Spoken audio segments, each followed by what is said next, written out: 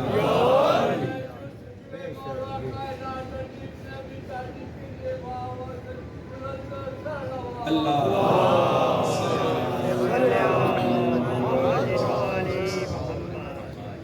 فضائل بہت زیادہ ہیں۔ ایک کتاب ہے، چھوٹی سی کتاب ہے، سید محمود گیلانی، سیالکوٹ کے یہ محقق تھے، اہل سنت سے یہ شیعہ ہوئے تھے۔ ان کی بڑی بڑی کتابیں ہیں، بڑی بڑی تحقیق ہے۔ انہوں نے ایک کتاب لکھی ایلیا نام سے، ہمارے پاس زیادہ موٹی نہیں ہے، پتلی سی کتاب ہے۔ انہوں نے تمام مسائل کو پڑھا اور ان میں جہاں جہاں پر بھی مولا علی کا ذکر ہے جن کتابوں میں، وہ انہوں نے اس کتاب میں جمع کیا کہ کہاں کہاں توریت میں ہے، کہاں کہاں انجیل میں ہے، کہاں کہاں زبور میں ہے، کہاں کہاں قرآن میں ہے، کہاں کہاں رام میں ہے، کہاں کہاں گیتا میں ہے۔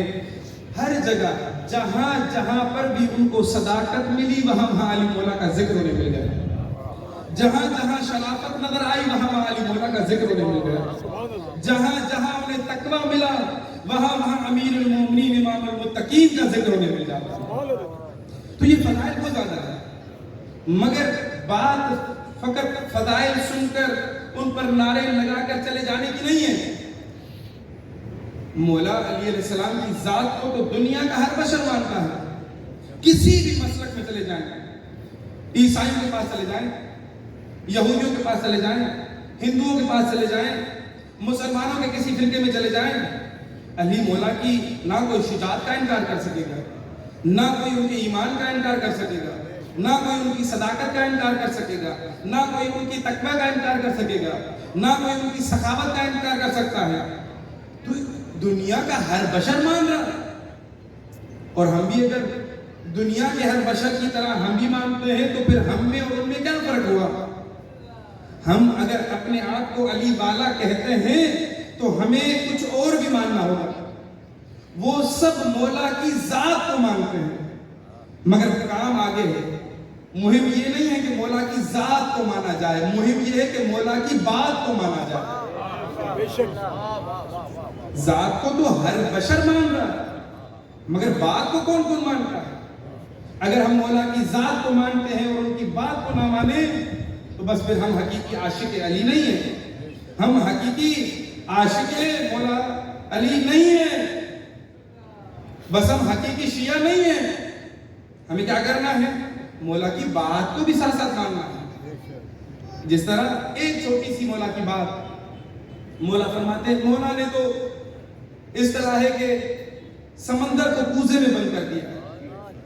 مولا فرماتے ہیں کہ آپ کیوں فیل کیوں ہیں، آپ رشتوں میں فیل کیوں ہیں، کیوں لوگ آپ سے محبت نہیں کرتے، کیوں آپ انسکسیسفل ہیں، کیوں آپ مطلب پولیٹکس کے اندر ٹھیک نہیں ہیں، کیوں آپ اپنے گھر میں ٹھیک نہیں ہیں، کیوں آپ دوسری جگہوں پر کامیاب نہیں ہوتے، اسکول میں کامیاب نہیں ہوتے، آپ اپنے مدارس میں کامیاب نہیں ہوتے ہیں، آپ اپنے محلے میں کامیاب نہیں ہوتے، لوگ آپ سے نفرت کرتے ہیں، لوگ آپ سے پیچھے ہٹتے ہیں، علت کیا ہے، وجہ کیا ہے؟ مولا فرماتے ہیں بدبخت ترین ہے وہ انسان جس کا آج کا دن کل کے دن سے بہتر نہ ہو اور آنے والا دن آج کے دن سے بہتر نہ ہو۔ یعنی مولا بتا رہے ہیں کہ لائف ایک کنٹینیوسلی تزکیہ نفس ہے، لائف ایک کنٹینیوسلی ایڈوانسمنٹ کا نام ہے، آگے بڑھنے کا نام ہے۔ اگر ہم آگے نہیں بڑھتے تو مولا کی نظر میں بدبخت ہیں، مولا کی نظر میں ہم کامیاب انسان نہیں ہیں۔ بس اگر ہم چاہتے ہیں کہ کامیاب ہو جائیں، ہمارے جو ریلیشنز ہیں اپنے گھر میں، بیوی کے ساتھ، بچوں کے ساتھ، بھائیوں کے ساتھ، بہنوں کے ساتھ، محلے میں، اپنے کولیگز کے ساتھ، آفیسز میں، اب کسی اور دفاتر کے اندر، اگر ہم چاہتے ہیں کہ ہمارے ریلیشنز اچھے ہو جائیں، بہتر ہو جائیں، لوگ ہم سے محبت کرنا شروع کر دیں، تو بس ہمیں چاہیے کہ ہم مولا کی ذات کے ساتھ ساتھ بات کو ماننا شروع کر دیں اور خصوصاً اس زبان پر کنٹرول کریں۔ امام فرماتے ہیں کہ 18 گناہان کبیرہ کا تعلق اس چھوٹی سی زبان میں ہے اور 100 سے زیادہ گناہان صغیرہ کا تعلق اس چھوٹی سی زبان سے ہے۔ امام فرماتے ہیں اللہ نے اس زبان کو 32 دانتوں کے قید میں رکھا ہے، پنجرے میں رکھا ہے۔ اے مومن، اے بندے، اے انسان، اگر تم نے اس چھوٹی سی زبان کو آزاد چھوڑ دیا تو پھر یہ تجھے چیڑ پھاڑ کے رکھ دے گی، پھر یہ تجھے کہیں کا نہیں چھوڑے گی۔ ہم مشکل کہاں پھنستے ہیں؟ جب ہم اس زبان کو کنٹرول نہیں کر سکتے۔ اگر ہمارے اندر سوچنے اور سمجھنے کے بعد تحمل آ جائے تو ہماری مشکلات آسان ہیں۔ جس طرح علی کا شیعہ کون ہے؟ وہی ہے جو سچ بولتا ہے۔ تو جس وقت بھی جھوٹ بول رہے ہیں نا تو سمجھ جائیں کہ بس میں علی کا شیعہ نہیں ہے۔ اپنا تزکیہ نفس خود کریں، ضروری نہیں ہے کہ کوئی دوسرا آپ کو کہے۔ جب ہم کسی کا حق کھا رہے ہوتے ہیں تو سمجھ لیں کہ حق کھانے والا علی والا نہیں ہوتا۔ اگر ہم کسی پہ ظلم کر رہے ہیں تو سمجھ لیں کہ ہم علی والے نہیں ہیں۔ اگر ہم مسجدوں کو ترک کر رہے ہیں صرف اس وجہ سے کہ لوگ ہمیں کہتے ہیں کہ بھائی کیونکہ علی مسجد میں قتل ہوئے بس مسجد میں ہم نہیں جائیں گے، تو یہ آپ کو رائے راست سے ہٹا رہے ہیں۔ علی مولا نے تو مسجد کو آباد کرنے کے لیے اپنی جان بھی دے دی، اس مسجد میں گئے۔ بہادر کتنے ہیں؟ بڑے بڑے بہادروں کو موت نے ٹھوکر مار کے گرایا، مگر علی مولا وہ ہیں جنہوں نے خود موت کو ٹھوکر مار کے کہا اٹھ علی آیا ہے۔ تو وہ اس مسجد میں جا کے بتا رہے ہیں کہ علی قتل ہو سکتے ہیں، مسجد نہیں چھوڑ سکتے۔ جس طرح سے عیسائی جب پنجتن آئے نا ان کے سامنے تو پنجتن کو دیکھ کر ہی ان کی ذات کو مانا، ان کی ذات کو دیکھتے ہی مان گئے، بات کو نہیں مانا، ذات کو مانا، ذات کو دیکھتے ہی مانے کہ یہ پنجتن ہم ایسے چہرے دیکھ رہے ہیں، اگر یہ ہاتھ اٹھا لیں ابھی ہاتھ اٹھایا نہیں، کہا اگر ہاتھ اٹھا لے تو یہ پہاڑ جگہ چھوڑ دے. تو پھر تو ماننا چاہیے تھا نا ان کو، جب انہوں نے دیکھا کیسی ہستیاں ہیں سامنے. صرف ذات کو مانا، بات کو نہیں مانا. رسول اللہ کا اتنا مباہلہ ہوا، اتنا پہلے جو ہے ٹاکس ہوتی رہی، وہ باتیں نہیں مانی. مباہلے میں بھی دیکھا کہ ہار ہماری ہے، مگر آگئے رسول اللہ کے پاس، ہاتھ جوڑے، یا رسول اللہ یہ جو لعنت کا کوگ ہے ہمارے سروں سے ہٹا دے. ہم مانتے ہیں آپ سچے ہیں، مگر ایک لطف کریں، ایک مہربانی کریں، ہم آپ کو جزیہ دیں گے، سالانہ اتنے اونٹ، اتنے گھوڑے، اتنی زرع، اتنی گندم، اتنا مال و دولت، مگر ہم پر یہ لعنت کا کوگ ہٹائیں. ہم مانتے ہیں کہ آپ اللہ کے رسول ہیں، مگر ہم جہاں ہیں ہمیں وہاں رہنے دیں. جنگ تو ہار گئے، اب جو خود مظلوم بن چکا تھا اور ایسے کریموں کے سامنے کھڑا تھا کہ ہمیں معاف کر دو، تو کریموں نے تو معاف کر دیا. یہی سلسلہ ایک بار پھر ہونا ہے. کب ہوگا؟ جب اسی بی بی کا 12واں جانشین، اسی گھر کا 12واں جانشین سیدہ کا بیٹا آئے گا، اور ہم میں سے نہ جانے کتنے شیعہ امام کو دیکھیں گے، کیونکہ اگر جو زندہ ہوا ہوا ہے نہیں ہوا تو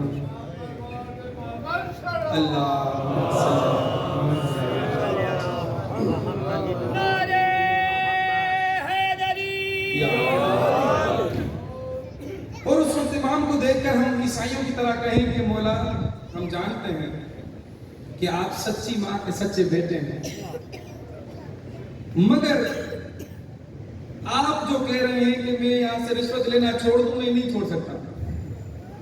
آپ جو کہتے ہیں کہ میں جھوٹ بولنا چھوڑ دوں تو یہ میں نہیں چھوڑ سکتا. آپ جو کہتے ہیں کہ میں وہاں سے حرام کی کمائی جو لیتا ہوں وہ چھوڑ دوں، یہ نہیں چھوڑ سکتا. آپ جو کہتے ہیں کہ میں ظلم کرنا چھوڑ دوں، یہ نہیں چھوڑ سکتا ہوں. آپ جو کہتے ہیں کہ میں فلاں جگہ پر جو قبضہ کیا ہوا مسجد کا مال ہو یا غیر مسجد کا ہو یا کوئی پلاٹ ہو یا کسی کا گھر پہ قبضہ ہو، مولا میں مانتا ہوں کہ آپ سچی ماں کے سچے بیٹے ہیں، آپ کی ذات کو میں مانتا ہوں، مگر آپ کی بات کو نہیں مانوں گا. تو پھر ہم میں اور عیسائیوں میں کوئی فرق نہیں ہے. اصل کیا ہے؟ مولا کی بات کو ماننا.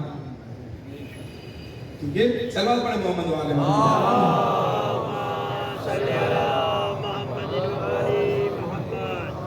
یہ پورا گھرانہ بڑا کریم ہے، پورا گھرانہ. اور ان کی اگر کرامت کی مثال دیکھنا چاہیں تو جب سیدہ نے حسنین کریمین کی صحتیابی کے لیے روزے منت مانے تو پنجتن پاک کے اس پورے گھرانے نے روزے رکھے تھے. شام کو سیدہ نے اپنے ہاتھوں سے 5 روٹیاں بنائیں. میں مثال دے رہا ہوں صرف ایک کرامت کی کریم کتنے ہیں. 5 روٹیاں بنائیں، ایک مولا حسن کی، ایک مولا حسین کی، ایک اپنے بابا کی، ایک اپنے شوہر کی، ایک اپنی، چونکہ 5 کو روزہ تھا. شام کا ٹائم این وقت کے افطار کے وقت دستک ہوتی ہے دروازے پر، اور ایک سائل آ جاتا ہے، کہتا ہے مسکین ہوں مجھے کچھ دے دیں. آپ اور ہم ہوتے کیا کرتے ہیں؟ روزہ تھا سارا دن، ہم لوگ چلو ہم بہت سخی ہوتے ہیں تو ہم 5 میں سے 1 روٹی نکال کے دیتے، بولتے 4 ہم جو ہے مل کے کھا لیتے. تھوڑی سی اگر زیادہ سخاوت ہوتی تو کم از کم 2 دے دیتے اور 3 خود کھا لیتے. مگر یہ کریم اتنے ہیں، کوئی کرامت میں دوسرے سے پیچھے نہیں ہے. ان 5 نے اپنے حصے کی پوری روٹی اس فقیر کو دے دی. دوسرا دن ہوا، این افطاری کے بعد پھر دروازے پہ دستک ہوئی، میں یتیم ہوں میری مدد کر. اس پنجتن کے گھرانے نے 5 کی 5 روٹیاں اٹھا کے اس یتیم کو دے دی. چاہتے تو بھائی 1 دے دیتے, 2 دے دیتے, 3 دے دیتے, نہیں 5 ہو جاتے. مثلا یہ سخاوت میں بھی اتنے ہیں کہ کوئی دوسرے سے کم و زیادہ نہیں ہے. جس طرح ایک رسول اللہ کے جانے کے بعد ایک صحابی نے خواب میں دیکھا کہ رسول اللہ نے کچھ کھجوریں مجھے عطا کی ہیں. صبح ہوئی, دیکھا کہ مولا علی علیہ السلام بھی اسی طرح کھجوریں تناول کر رہے ہیں, اور یہ جیسے آتے ہیں تو مولا علی انہیں کھجوریں اٹھا کے اسے دیتے ہیں. جب یہ گنتا ہے تو اتنی ہی کھجوریں تھیں جتنا رات کو رسول اللہ نے انہیں خواب میں دی. تو ان کی عطا بھی برابر ہے. تیسرا دن ہوا, تیسرا دن بھی دروازے پہ دستک ہوتی ہے, کہتا ہے اسیر ہوں. ان پنجتن کے گھرانوں نے 5 روٹیاں اٹھا کے اس یتیم مسکین اسیر کو دے دی. اللہ نے بھی کیا کیا, ان فقیروں کی آواز کو ٹیپ کر کے قرآن میں رکھ دیا. مسکینوں و یتیموں و اسیرا. جب بھی ان کے دروازے پہ چوکھٹ پر کوئی سائل آتا ہے, اور یہ سائل کون تھا؟ جبرائیل آ کر ان کی روٹیاں لے کے جاتا تھا, تو اللہ نے ان کی آوازوں کو ٹیپ کر کے قرآن میں رکھ دیا تاکہ حلالی قیامت تک پڑھتے رہیں اور خوش ہوتے رہیں. سبحان اللہ, سبحان اللہ. اور ویسے میں کہتا ہوں فرشتوں تمہارا شکریہ, تم نے در زہرا سے بھیک مانگنے کا سلیقہ سکھا دیا. سبحان اللہ. فلک نشین جو کبھی کھایا نہیں کرتے روٹی. فلک نشین جو کبھی, حضرت ابراہیم علیہ السلام کا واقعہ ہے کہ کس طریقے سے پورا ہے, لہذا شیخ سنیے. فلک نشین جو کبھی کھایا نہیں کرتے روٹی, زمین سے لے گئے زہرا کے ہاتھ کی روٹی. اور جنہوں نے دوستی کر لی عدو زہرا سے, ارے نہیں ان کے مقدر میں حلال کی روٹی. سبحان اللہ, سبحان اللہ. نعرہ حیدری, نعرہ حیدری, نعرہ ہدیہ بلند سلوات.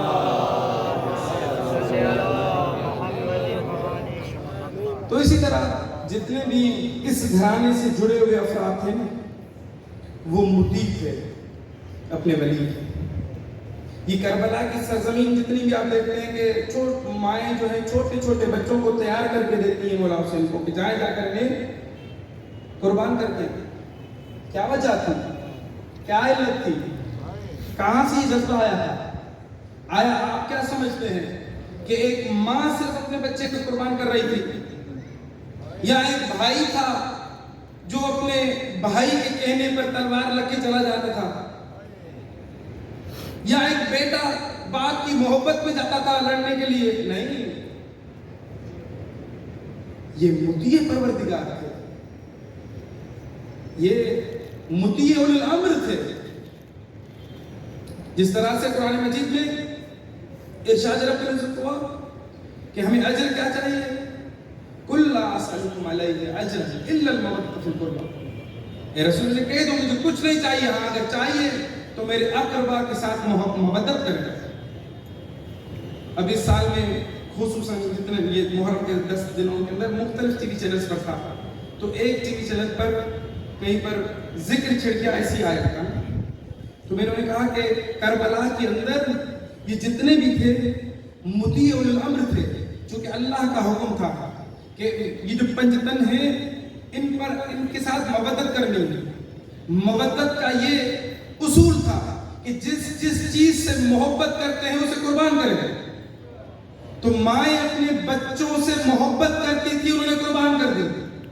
اطاعت پروردگار میں وہ بھائی بھائی کے ساتھ تو تھا مگر اطاعت پروردگار میں پابند تھا. تو جب میں نے یہ کہا تو بہت بڑا ہنگامہ ہوا وہاں پر پینل میں, اور میرے اس کلپ کو ایون اس پروگرام کو یوٹیوب پر یا ٹی وی پر بھی نہیں چلایا گیا, یوٹیوب تک بھی اس کو اپلوڈ نہیں کیا گیا. تو فوراً جو بیچ میں نقیب تھے انہوں نے کہا کہ بھائی, مطلب ایک خلیفے کا نام لیا, کہا کہ وہ بھی تو اسی اقربا میں موجود تھے. میں نے کہا میں نے ان کی تو بات کی نہیں ہے کہ وہ تھے یا نہ تھے, کم از کم جو کربلا میں حسین تھا وہ تو اس اقربا میں تھا. سمجھ رہے, یہ اتنی محبت تھی پنجتن کے گھرانے کی. اور اس پنجتن کے کڑی کی آخری کڑی جو موجود تھی یہی وجہ تھی کہ اگر کوئی بابا کی کوئی نشانی ہے، قاسم جیسا لال 13 سال کا ہے مگر اپنے آقا اور سردار پر، اس اولو الامر پر اس طرح جان قربان کرنا چاہتا ہے کہ جب مولا پوچھتے ہیں کہ تجھے موت کیسی نظر آتی ہے تو کہتے ہیں کہ مجھے تو موت کا ذائقہ شہد سے بھی زیادہ میٹھا نظر آتا ہے۔ سبحان اللہ، یہ مطیع تھے، اسی لیے تو حضرت ابو الفضل کا ایک لقب تھا، اور ابھی بھی اگر انشاءاللہ اس مجلس پاک کے صدقے میں مولا آپ سب کو کربلا لے جائے، مولا عباس کے جو جتنے دروازے ہیں اس میں سے ایک دروازہ جو ہے اس کے اوپر لکھا ہوا ہے السلام علیک یا عبد الصالح مطیع للہ ورسول والامیر المومنین والحسن والحسین۔ یہ مطیع تھے، اور اس طرح جس چونکہ امام جعفر صادق علیہ الصلوۃ والسلام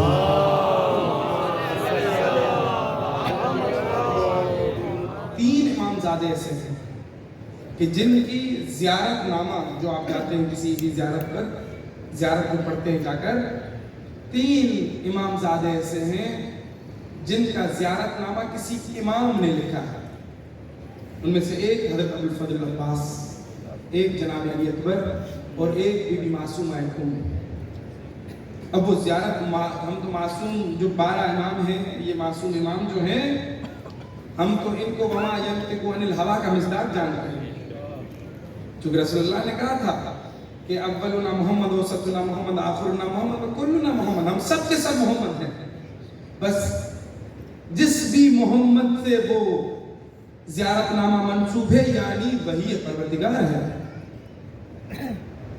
اور وہاں پر یہ جملہ ہے کہ میرا سلام ہوں عبد صالح۔ یہ عبد صالح کیسے بنے، اتنے مطیع کیسے بنے؟ کہا جس طریقے سے کوئی نبی یا امام اللہ اور رسول کا مطیع ہوتا ہے اس طرح سے یہ مطیع ہے۔ یہی وجہ ہے کہ ہر پورا دن وہ گزر گیا نا، مولا حسین کے ساتھ مل کر لاشیں اٹھاتے لاتے رہے، لاشیں اٹھا کے لاتے رہے۔ ایک وقت آیا کہ جب دیکھا کہ کوئی اور بچا ہی نہیں تو کیا کہتے ہیں اپنے بھائی سے، کہتے ہیں آقا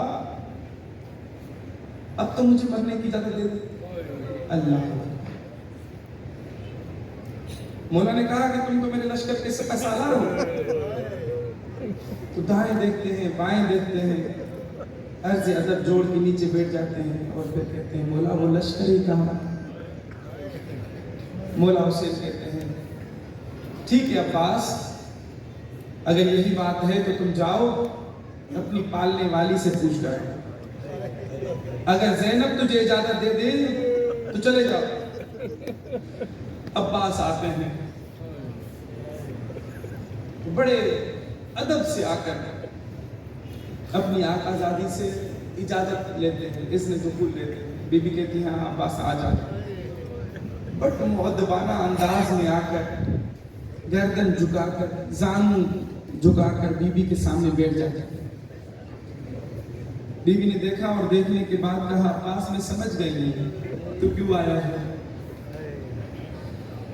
مگر عباس میرے بابا نے سچ کہا تھا۔ عباس تڑپ اٹھتے کہتے بابا نے کیا کہا تھا؟ بی بی زینب فرماتی ہے کہ بھائی عباس کہ جب میرے بابا کی حکومت تھی نا کوفے میں، اور ہم جب کوفے کی طرف آ رہے تھے ہمارا کاروان، تو بابا نے مولا حسن سے کہا کہ بیٹا حسن اس کاروان کو پیچھے روکو تاکہ رات ہو جائے، بازاریں بند ہو جائے، لوگ اپنے گھروں کو چلے جائیں، پھر زینب کے کاروان کو لانا۔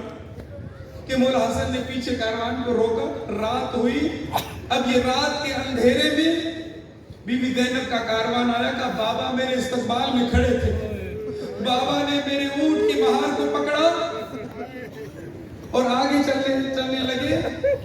ایک وقت آیا، ایک جگہ آئی، مجھے کہا بیٹی اپنے محمل کے پردے کو ہٹاؤ۔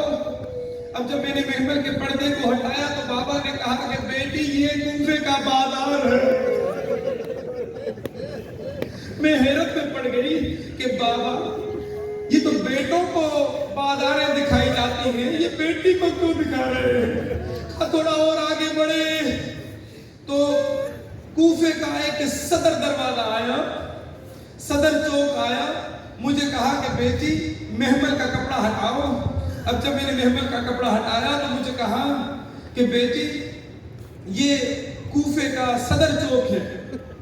تو میں نے کہا عرض ادب جوڑ کے کہ بابا یہ جو بازاریں ہوتی ہیں، یہ جو چوک ہوتے ہیں، یہ بیٹوں کو دکھائے جاتے ہیں، مولا حسن کو دکھائیں، بھائی حسین کو دکھائیں، بھائی عباس کو دکھائیں، یہ آپ مجھے کیوں دکھا رہے ہیں؟ بابا نے محمل کو نیچے کیا، مجھے باہر نکالا، میرے ہاتھوں پہ بوسہ دیا، میرے سر پہ بوسہ دیا اور رو رو کے کہنے لگے بیٹی یہی شہر ہوگا، یہی بازاریں ہوگی، تیرے ہاتھوں میں رسیاں ہوگی، تیرے سر پہ چادر نہیں ہوگی۔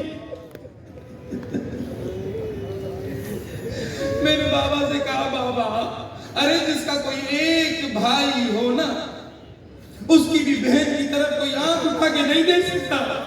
ارے بابا میری تو 18 بھائی ہیں۔ اللہ اکبر یہ کہا اور کہنے کے بعد کہا عباس کھڑے ہو جاؤ۔ عباس کھڑے ہوئے، عباس کے گلے میں بازو ڈالے اور کہنے لگی عباس خدا حافظ، آپ جاؤ عباس۔ میں سمجھ گئی کہ اب ان ہاتھوں میں رسیاں بندھنے کا وقت آ چکا ہے۔ عباس جاؤ، ارے میری چادر لٹنے کا وقت آ چکا ہے۔ ارے عباس گئے، مولا نے کہا عباس یہ تلوار رکھ کر جاؤ۔ ارے آقا، ارے عباس ایک سپاہی ہے، ارے سپاہی کے اسلحے سے دشمن تو ڈرتا ہے، آپ انہیں کیوں کہہ رہے ہیں کہ تلوار رکھ کے جاؤ کہ شاید آواز یہ آئے؟ مولا نے کہا عباس تیری تلوار سے جتنے کوفی اور شامیوں کو زخم لگیں گے، ارے ان کا بدلہ یہ میری بہن اور بیٹی سے۔ اللہ اکبر، اللہ اکبر۔ ابھی علم برآمد ہوگا نا، مولا عباس علم لے کر، ایک ہاتھ میں مشکیزہ لے کر، اب جب جیسے ہی نہر فرات تک پہنچتے ہیں، ارے پانی بھرا اور اس پانی میں ایک ہاتھ میں چلو میں پانی بھی لیا اور پانی نہر فرات میں پھینک کے کہا اے نہر فرات تو بہ رہی ہے، میرا آقا پیاسا ہے۔ اللہ اکبر۔ ایک ذاکر مولا عباس کے مسائل پڑھ رہے تھے، رات کو مولا اس کے خواب میں آتے ہیں اور کہتے ہیں اے ذاکر تو میرے اصلی مسائل نہیں پڑھتا۔ ذاکر فرماتا ہے مولا میں آپ کے بازو کٹنے کا ذکر کرتا ہوں، مولا آپ کے سر پر گرز کھانے کا مسائل میں پڑھتا ہوں، مولا آپ کے آنکھ پر تیر لگنے کا میں مسائل پڑھتا ہوں۔ مولا عباس کہتے ہیں نہیں نہیں، ارے جیسے ہی کربلا کے میدان میں جو بھی شہید ہوئے، جب وہ زین سے زمین پر آئے تو اپنے ہاتھوں کا سہارا لیا۔ ارے جب میں زمین پر آ رہا تھا میرے بازو سلامت نہ تھے، میرے ایک آنکھ میں تیر لگا تھا، بڑی کوشش کی اس تیر کو نکالوں، نہ نکال سکا۔ میں نے اپنے زانوں میں تیر کو پھنسا کر ارے سر کو اوپر کرنا چاہا، ایک ظالم نے ایسا گرد مارا کہ میں منہ کے بھل زمین پر آ کر گرا۔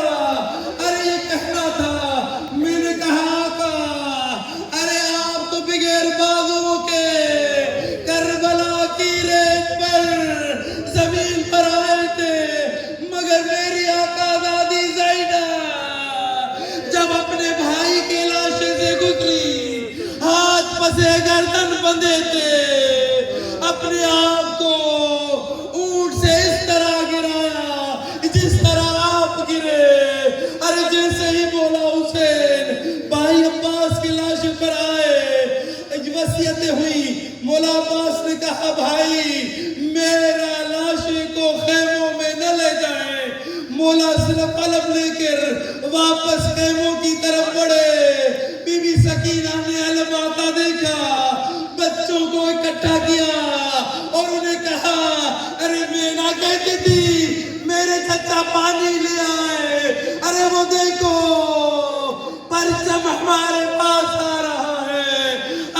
نزدیک آئے تو کیا دیکھا؟ ان کے بابا پرچم لے کے آ رہے تھے. بچوں سے کہا ارے کوزوں کو پھینک دو، اب پانی نہیں آنے والا. رخصت آئے جو عباس علمدار، رخصت کے لیے آئے جو عباس علمدار. کوہرام بپا خیم کے اندر ہوا ایک بار، رخصت کے لیے آئے جو عباس علمدار، رخصت کے لیے آئے جو عباس علمدار. کوہرام بپا خیم کے اندر ہوا ایک بار، رخصت کے لیے آئے جو عباس علمدار، رخصت کے لیے آئے جو عباس علمدار. نالے کوئی کرتا تھا، کوئی کرتا تھا فریاد، نالے کوئی کرتا تھا، کوئی کرتا تھا فریاد. دیتی تھی یہ رو رو کے صدا زینب غمخوار، رخصت کے لیے آئے جو عباس علمدار، رخصت کے لیے آئے جو عباس علمدار. جاؤ نہ خدا کے لیے مقتل میں نہ جاؤ، جاؤ نہ خدا کے لیے مقتل میں نہ جاؤ. رہ جائے کوئی تو شہر مظلوم کا غمخوار، رخصت کے لیے آئے جو عباس علمدار، رخصت کے لیے آئے جو عباس علمدار. کوہرام بپا خیم کے اندر ہوا ایک بار، رخصت کے لیے آئے جو عباس علمدار، رخصت کے لیے آئے جو عباس علمدار.